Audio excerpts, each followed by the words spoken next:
भज गोविन्दं भज गोविन्दं गोविन्दं भज मूढमते भज गोविन्दं भज गोविन्दं गोविन्दं भज मूढमते सम्प्राप्ते सन्निहिते मरणे नहि नहि रक्षति डुक्रे कर्णे भज गोविन्दं भज गोविन्दं गोविन्दं भज मूढमते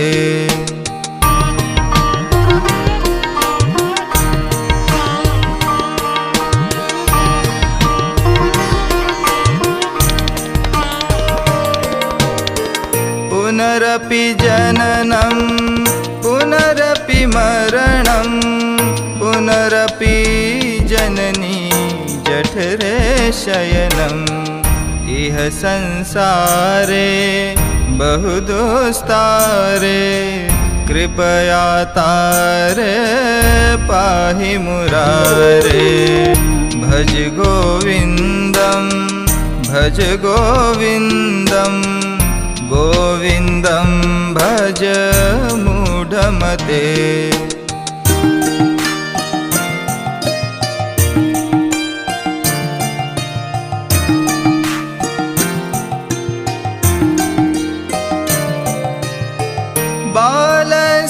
बालस्तावत् क्रीडासक्तः तरुणस्तावत्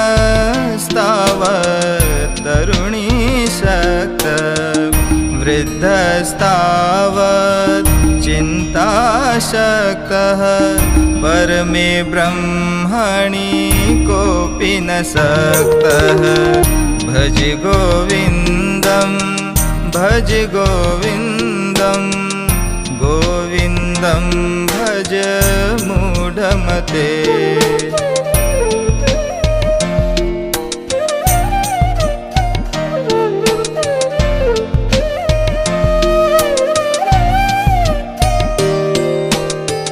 दिनमपि रजनी सायं प्रातः शिशिरवसन्तो पुनरायातः कालः क्रीडति गच्छति आयुः तदपि न मुञ्चति आशावायुः भज गोविन्दं भज गोविन्दं गोविन्दं भज मूढमते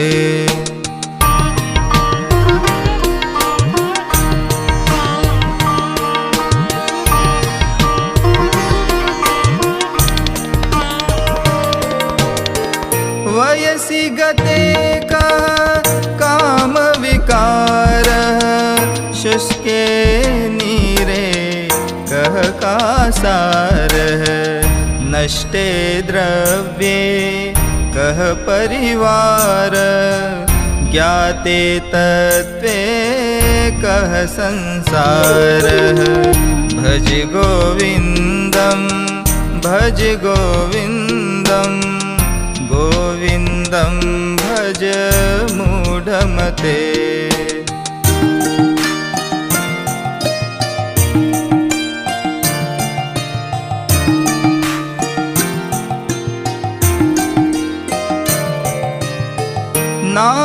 नारीस्तनभर नाभिवेशं मिथ्या माया मोहावेशम् एतन्मांस वसादिविकारं मनसि विचिन्तय वारं वारं भज गोविन्दं भज गोविन्दं गोविन्दं भज मूढमते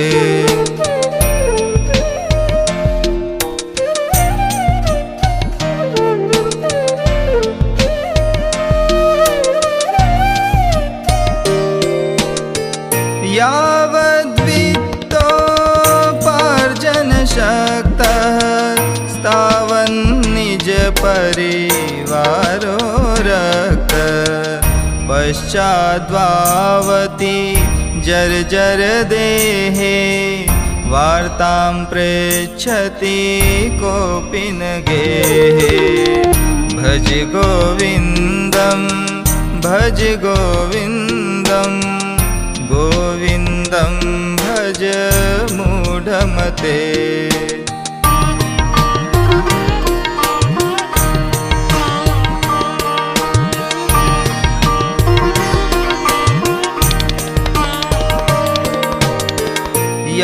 यावज्जीवो निवसति देहे तावत् पृच्छति कुशलं गेहे गतवति वायौ देहापाये भार्यां बिभ्यति तस्मिन् काये भज गोविन्दं भज गोविन्दं गोविन्दं भज मूढमते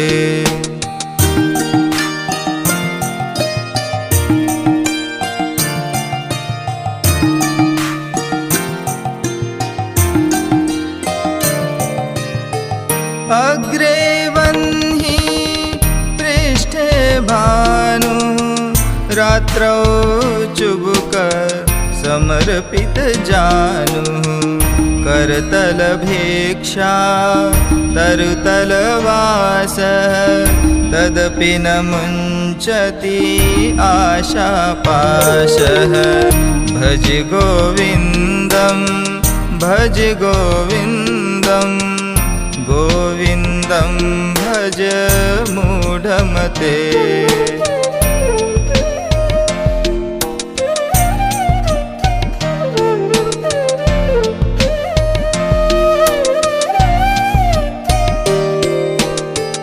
काते कान्ता कस्ते पुत्रः संसारोऽयम् अतीव विचित्रः कस्य त्वं कः कुत आयातः तत्त्वं चिन्तय तदिह भ्रातः भज गोविन्दं भज गोविन्दं गोविन्दं भज मूढमते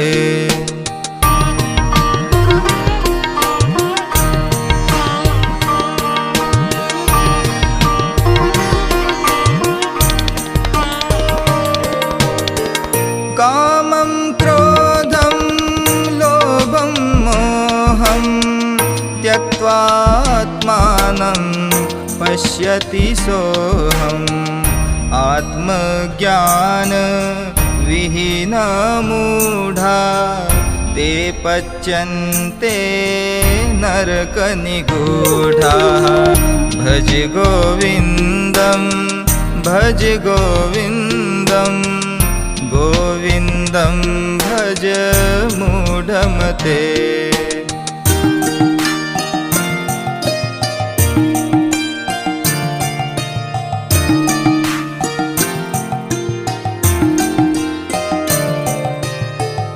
अंगं गलितं पलितं मुण्डं दशनविहीनं जातं तुण्डं वृद्धो याति गृहीत्वा दण्डं तदपि न मुञ्चति आशापिण्डं भज गोविन्दं भज गोविन्दं गोविन्दं भज मूढमते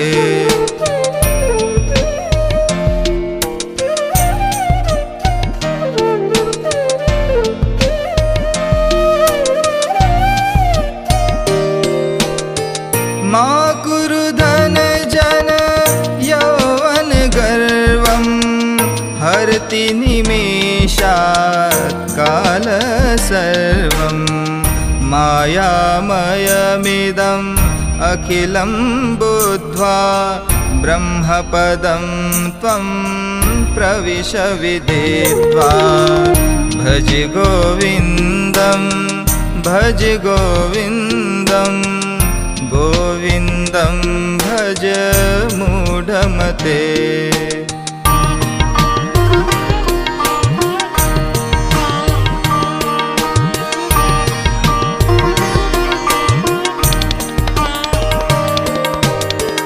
योगरतो वा भोगरतो वा संगरतो वा संगविहीनः यस्य ब्रह्मणि रमते चित्तं नन्दति नन्दति नन्दति एव।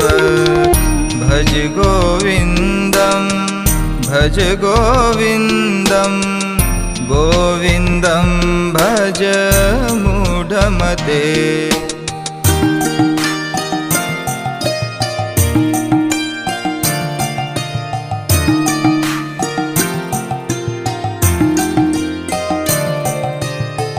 सुखतः क्रियते रामभोगः पश्चाद्ध्वन्त शरीरे रोगः।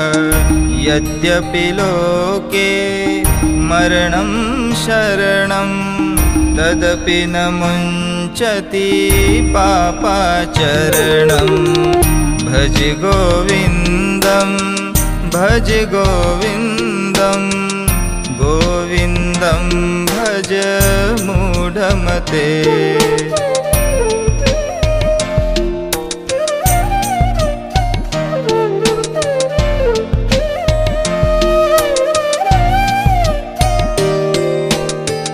कुरुते गंगा सागर गमनं व्रतपरिपालन अथवा दानं। ज्ञानविहीनः सर्वमतेन लभते न मुक्तिं जन्मशतेन। भज गोविन्दं भज गोविन्दं गोविन्दं भज मूढमते।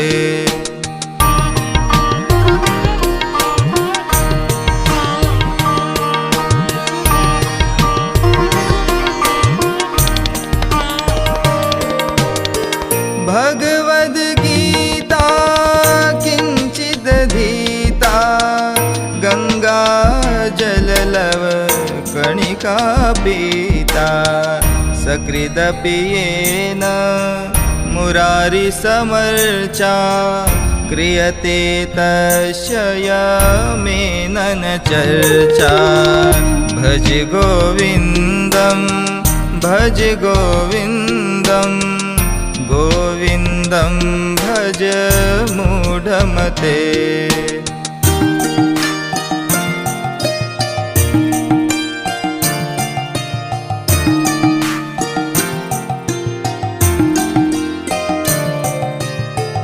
गेयं गीता नाम सहस्रं ध्येयं श्रीपते रूपमजस्रं। नेयं सज्जन संगे चित्तं देयं दीनजनाय च वित्तं। भज गोविन्दं भज गोविन्दं गोविन्दं भज मूढमते।